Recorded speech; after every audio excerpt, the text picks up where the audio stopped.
تو کسی نے کہا کہ گستاخ اپنے باپ کو 2 گالوں پہ مار رہا ہے. اس نے رو کے کہا مارنے دو، کیونکہ میں نے اپنے باپ کو 1 مارا تھا. اس وقت مجھے کسی نے کہا تھا کہ تو اپنے باپ کے ساتھ جیسا کرے گا تیری اولاد اس سے بدترین سلوک تیرے ساتھ کرے گی. اللہ اکبر. اور یہ بھی یاد رکھنا اپنے ماں باپ کے ساتھ اچھا سلوک کرو گے تمہاری اولاد اس سے زیادہ اچھا سلوک انشاءاللہ تمہارے ساتھ کرے گی. ماں باپ کی دعا لو.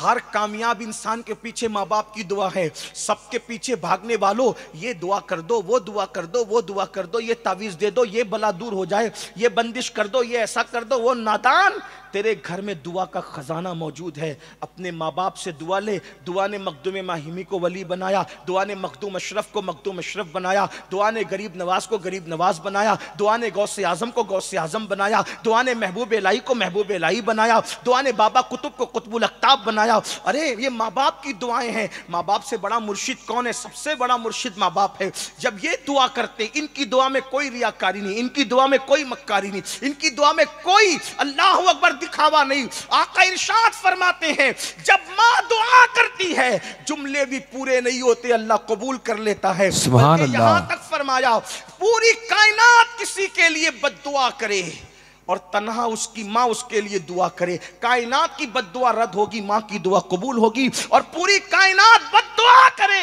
پوری کائنات دعا کرے اور تنہا ماں بد دعا کر دے، کائنات کی دعا رد کر دی جائے گی، ماں کی بد دعا قبول کر لی جائے گی. اس لیے ماں باپ کو ناراض نہ کرو. آئیے ایک بات بس کرتا ہوں پھر اینڈ کی طرف، اختتام کی طرف چلتے. میں نے کہا تھا شارٹ کریں گے لیکن باپو نے اتنا لمبا عنوان دے دیا، کئی عنوانات سمیٹنے پڑ رہے ہیں. میں اپنی بات پوری کرنے لگا ہوں. ماں باپ ہوتے، ان کا پیار خالص ہوتا ہے. دیکھو ایک بات آپ سے کہوں، سب لوگ ہماری صفات سے محبت کرتے ہیں، ہماری ذات سے کوئی محبت نہیں کرتا. لیکن ماں باپ وہ ہے وہ ہماری صفات سے نہیں ذات سے محبت. مثال کے طور پہ نور میاں کو آج کیوں بلایا گیا یہاں جلسے میں؟ کیونکہ نور میاں مقرر ہے، یہ صفات ہے. سید محمد قادری صاحب کو کیوں بلایا گیا؟ کہا بڑے شاعر ہیں، بڑے نیک انسان ہیں، بااخلاق ہیں، صفات ہے. سہیل باپو کو کیوں؟ اچھے ناظم ہیں، صفت. معین کو کیوں بلایا گیا؟ اچھا نعت خواں، اس لیے. اور بھی لوگوں کو ہے نا. آپ مجھے بتائیں یہ نعت خواں نہ ہوتے، یہ خطیب نہ ہوتے، وہ خلیق نہ ہوتے، یہ ناظم نہ ہوتے اور ان کی ناک بہ رہی ہوتی تو کیا یہ لوگ ان کو بلاتے؟ یا کہ کوئی کھڑے کھڑے پیشاب کرتا تو لوگ بلاتے؟ بستر میں پاخانہ کرتا تو لوگ بلاتے؟ پتا چلا لوگ صفات سے محبت کرتے ہیں، ماں باپ ذات سے محبت کرتے ہیں. جب تم کچھ بن گئے تو لوگوں نے تمہیں چاہا. سسرال والوں نے اس لیے اپنایا کہ تیرا کاروبار اچھا تھا، تیری صورت اچھی تھی، تو نوجوان تھا، ہٹا کٹا، اس لیے اپنایا. بیوی اس لیے بیوی بنی کہ تو اس کا حق ادا کرنے کے قابل تھا. صفت کی بنیاد پہ بیوی تیری بیوی بنی، سسرال والے صفات کی بنیاد پہ تجھے داماد بنائے. لیکن جس دن تیری ناک بہتی تھی اور جس دن تو پیشتر میں پیشاب کرتا تھا، پاخانہ کرتا تھا، نہ تو ادیب تھا، نہ خطیب تھا، نہ مفکر تھا، نہ دائی تھا، نہ ناظم تھا، نہ نعت خواں تھا، تو صرف انسان تھا. اس وقت تو ماں اپنے دوپٹے سے ناک پوچھ کے کہتی تھی میرا لال. جب سبحان اللہ. پیشاب کرتا تھا ماں سینے سے لگا کے کہتی تھی میرا چاند. آپ سے پوچھنا چاہتا ہوں ان ماں باپ کو ہم نے صلہ کیا دیا جس کے وجود پر پیشاب کر کر کے تم جوانی کی دہلیز پر پہنچے ہو، جن کے بستروں کو تم نے ناپاک کر کے تم نے جوانی کی منزلیں طے کی ہے. آج ان ماں باپ کو آنکھیں دکھاتے ہو، آج ان ماں باپ کو دھوکہ دیتے ہو.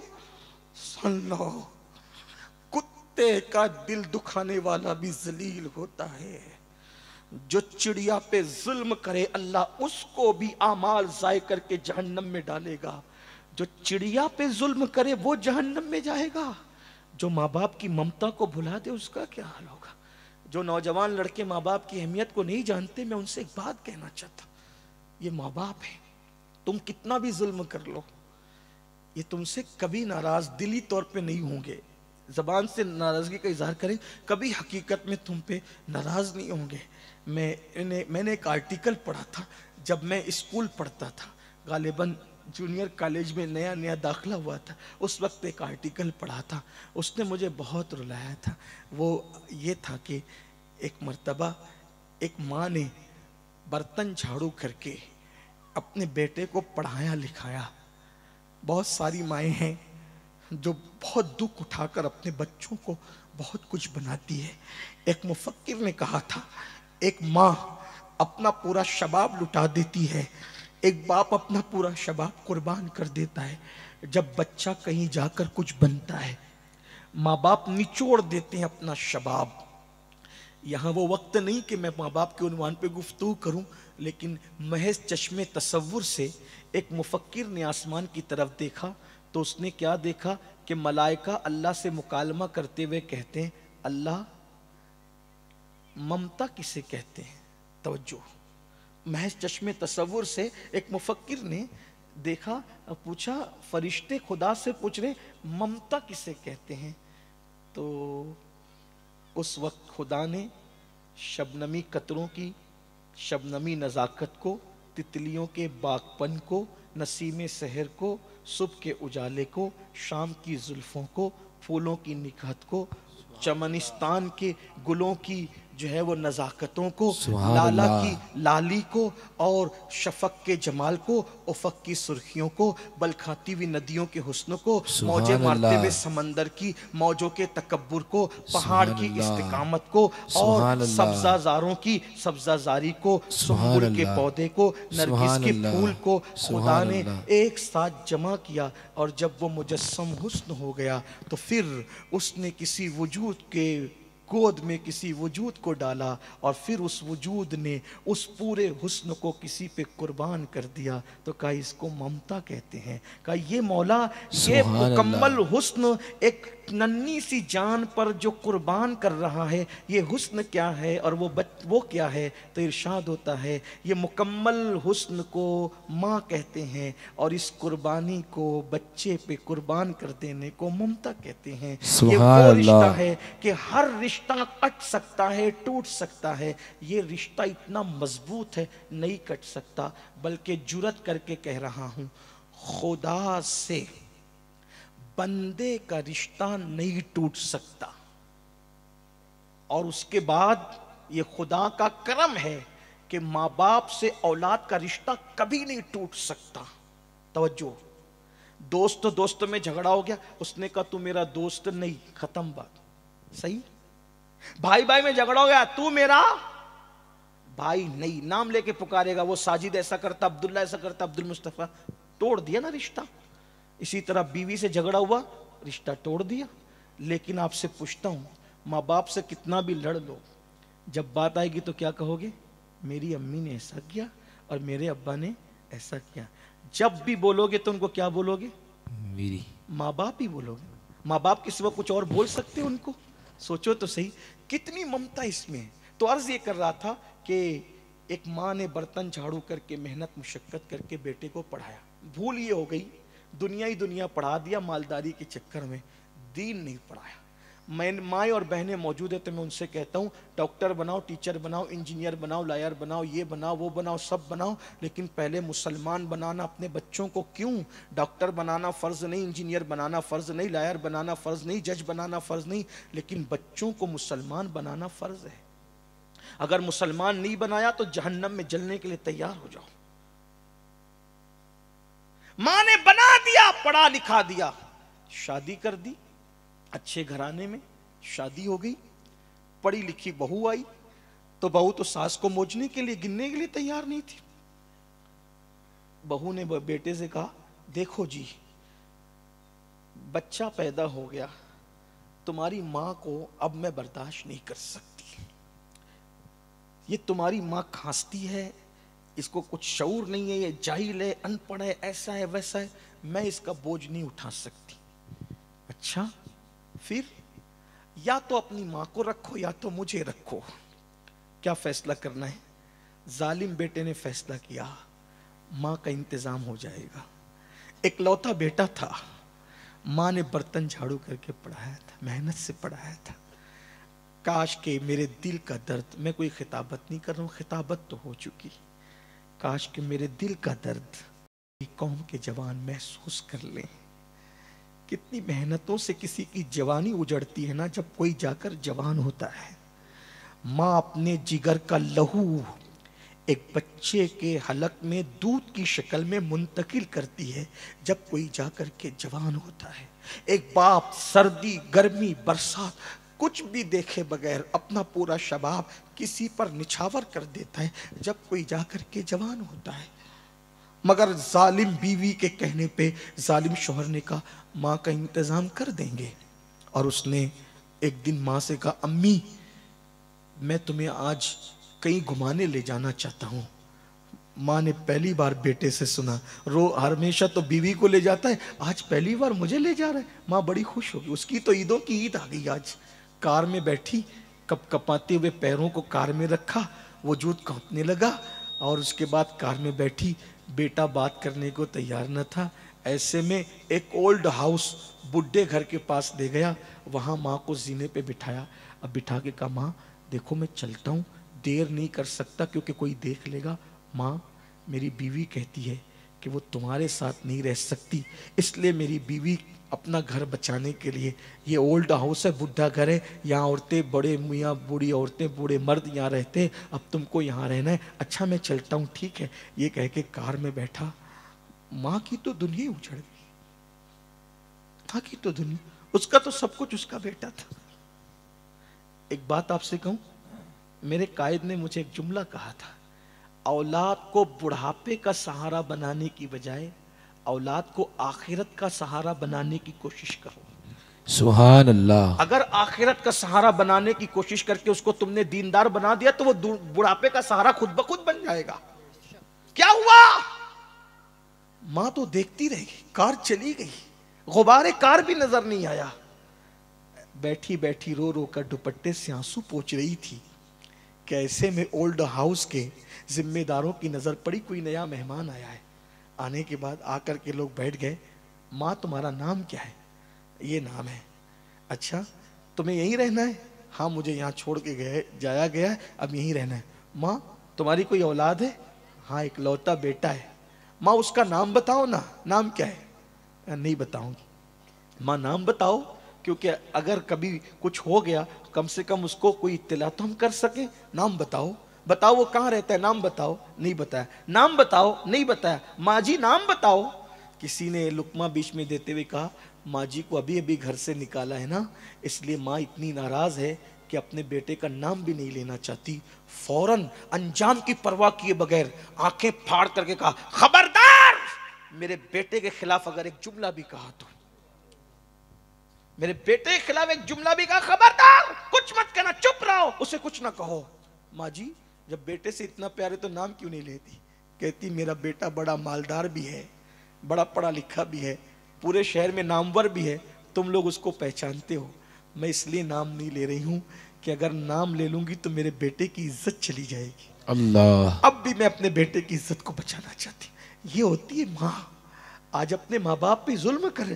پسند کی شادی کا بھوت اتنا سوار ہے آج کے لڑکے اور لڑکیوں کو کہ ماں باپ کو چھوڑ کے, یاد رکھو ماں باپ کو ناراض کر کے مسجد جاتے ہو تو اللہ تمہارے سجدوں کو تمہارے منہ پہ مار دیتا, رد کر دیتا ہے. ماں باپ کو ناراض کر کے حج کرتے ہو, اللہ حج کو رد کر دیتا ہے. ماں باپ کو ناراض کر کے جن کا حج اور نماز قبول نہ ہو ان کی شادیوں میں برکت کیسے ہو سکتی ہے؟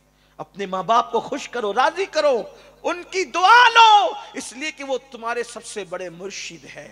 تو آخری بات, سرکار غریب نواز جہنم سے بچانے آئے. بات آخری کر رہا ہوں, توجہ سے سن لیں. غریب نواز ایک دن اسی اجمیر شریف میں جہنم کے عذاب پہ بات کر رہے تھے. جہنم میں یہ عذاب ہے, یہ عذاب ہے, یہ عذاب ہے, یہ عذاب ہے, یہ عذاب ہے. جہنم کے عذاب پہ بات کر رہے تھے غریب نواز. ایک نوجوان اٹھ کے کھڑا ہو گیا, اور کھڑا ہونے کے بعد کہنے لگا حضرت حضرت یہ آپ جہنم کی عذاب کو جو بیان کر رہے ہو, مجھے ڈر لگ گیا جہنم سے, اور میں جہنم کی آگ سے بچنا چاہتا ہوں, طریقہ بتا دے. میں اتنا سب عمل نہیں کر سکتا, کوئی ایک طریقہ بتا دے سرکار تاکہ میں جہنم کی آگ سے بچ جاؤں. غریب نواز کلم الناس علی قدر عقولہم, لوگوں کی عقلوں کے مطابق ان سے بات کرو. کیا فرمایا؟ بیٹا جہنم سے بچنا ہے, ایک ہی بات پہ عمل کرے گا؟ ہاں ایک ہی بات پہ. جا بیٹا داڑھی رکھ لے, اگر تو نے داڑھی رکھ لی نا انشاءاللہ تو جہنم سے بچ جائے گا. اب جوان لوگ کس کی سنتے ہیں؟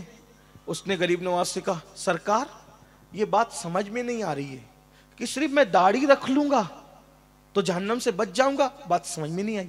حالانکہ اس دور کے لوگ تھے، مولانا کہہ رہے تھے نا ابھی کہ لوگ داڑیاں رکھ کر کے پہلے سدھر جاتے تھے، پھر ابھی داڑھی بھی رکھ کر کے لوگ نہیں سدھرتے، تو میں اس دور کی بات کر رہا ہوں، ہے نا، کہ لوگ داڑھی رکھتے تھے تو جھوٹ نہیں بولتے تھے، کیوں؟ داڑھی بدنام نہ ہو جائے۔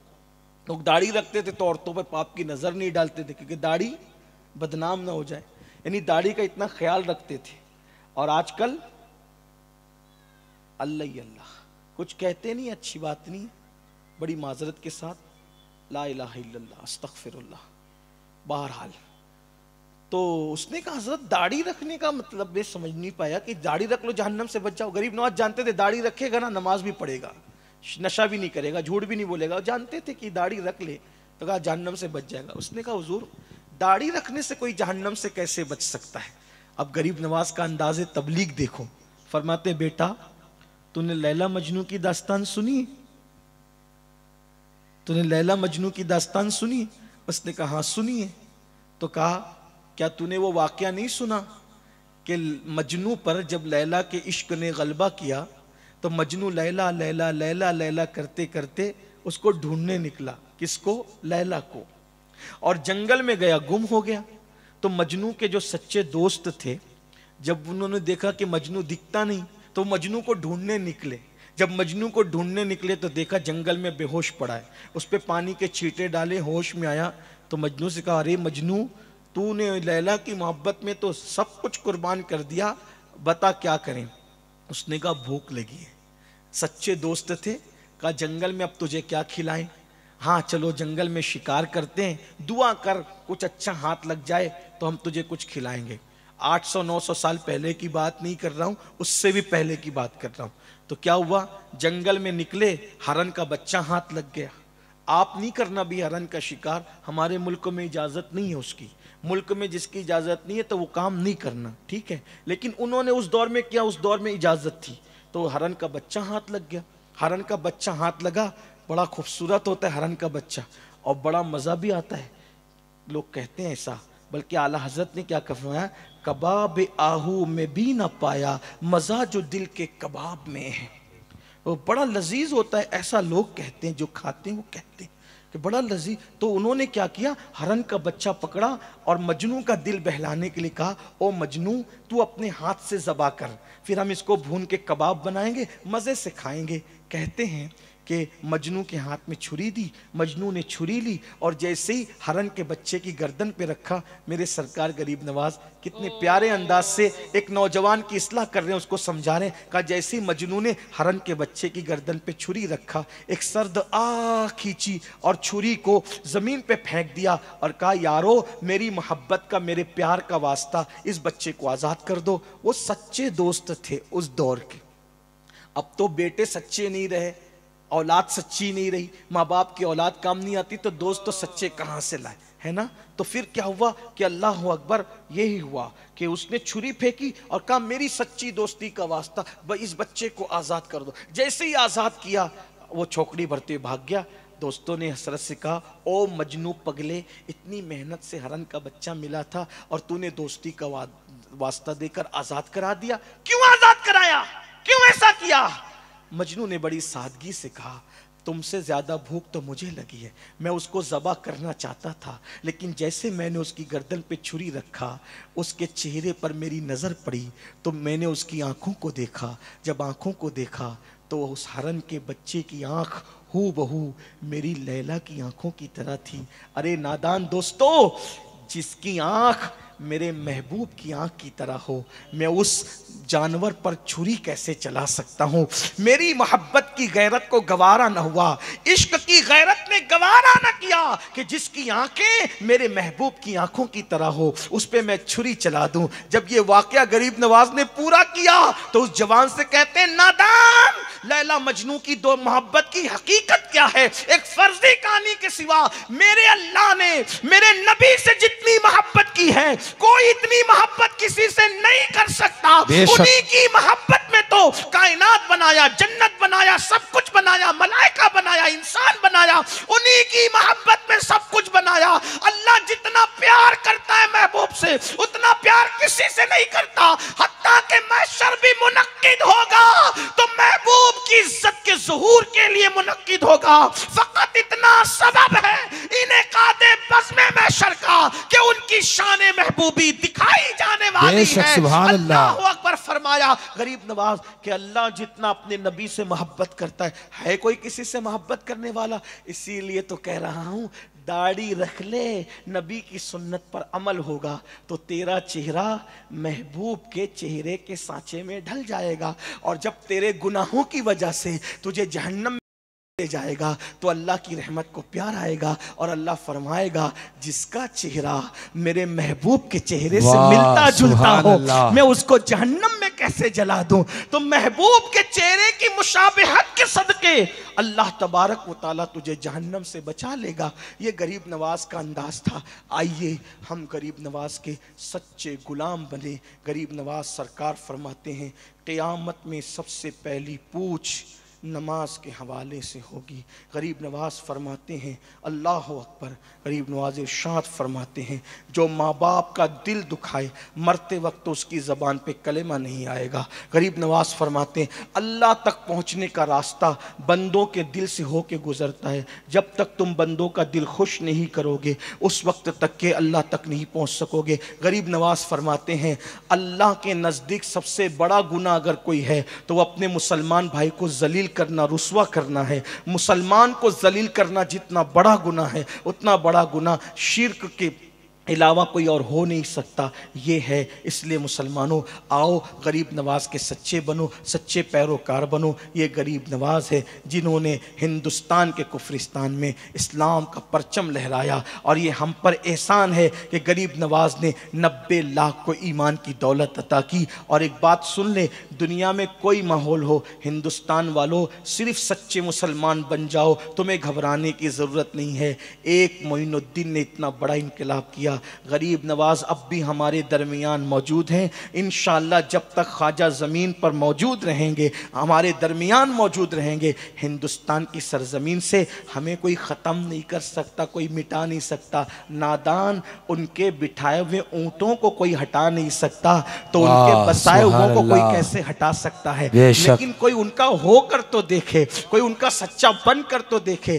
زبانی جمع خرچ نعرے بہت ہو گئے, عمل کے میدان میں قدم رکھو, دیندار بنو, محنت کر کے مالدار بنو, سچے اچھی طرح سے مالدار بنو, کیونکہ غربت انسان کو کبھی کبھی کفر تک لے جاتی ہے. اس لیے غریبی سے نکلنے کی کوشش کرو, مالدار بنو, مگر مالدار سود کے پیسوں سے اور جوئے کے پیسوں سے مت بننا, کیونکہ جس نے سود کا پیسہ ایک لقمہ کھایا گویا اس نے اپنی ماں کے ساتھ 36 بار زنا کیا. اور سود کھانے والے, سود کا دھندا کرنے والوں کے ساتھ اللہ جنگ کا اعلان کرتا ہے. سور کھانا بھی حرام, سود کھانا بھی حرام, مگر سور سے بڑھ کر سود کھانا اس لیے زیادہ حرام ہے کہ سور کھانے پر اللہ نے صرف حرام کا حکم دیا, جنگ کا اعلان نہیں کیا, مگر سود کھانے والوں سے اللہ نے جنگ کا اعلان فرمایا ہے. اس لیے توبہ کرو, مالدار بنو, حلال سے چنا بیچنا پڑے چنا بیچو, سبزی بیچنا پڑے سبزی بیچو, حلال ذریعے سے مالدار بنو اور دولت حاصل کرو. اور ساتھ ہی ساتھ اپنے بچوں کو دنیا کی تعلیم بھی دو, دین کی تعلیم بھی دو. غربت کا خوف مت کرو.